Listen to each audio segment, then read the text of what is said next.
Alors la délinquance est-elle en germe dès la petite enfance? Cette idée, elle, est en germe depuis plusieurs années maintenant. Des structures spécialisées s'emploient à détecter d'éventuels signes avant-coureurs. Une pratique qui ne fait pas l'unanimité.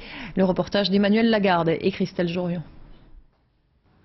La crèche, l'âge des premiers pas vers la socialisation. Une étape clé qui fait dire à certains qu'on peut repérer dès 3 ans les enfants en souffrance. Ceux qui pourront se marginaliser un jour.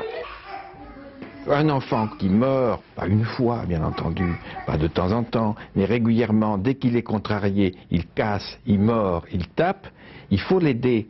Plus on agira tôt, plus on a de chance, en effet, qu'ils ne s'installent pas dans ce comportement.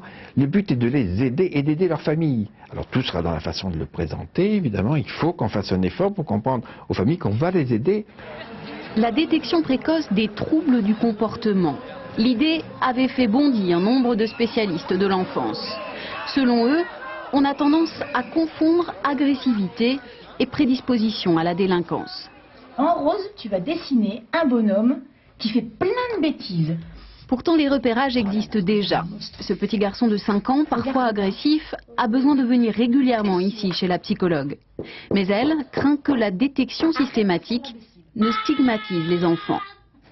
C'est ça qui est dangereux, c'est qu'en fait on va déjà les mettre dans la case, ils vont être fichés, ils vont être pointés, et l'environnement va se comporter comment? Va se comporter en fonction de ce qu'on lui dit. Donc s'il est considéré comme enfant avec grand trouble du comportement, possibilité probable délinquant, c'est terminé, c'est mort. Enfin, c'est des enfants qui n'auront plus une vie normale parce que simplement l'environnement se comportera de cette façon-là.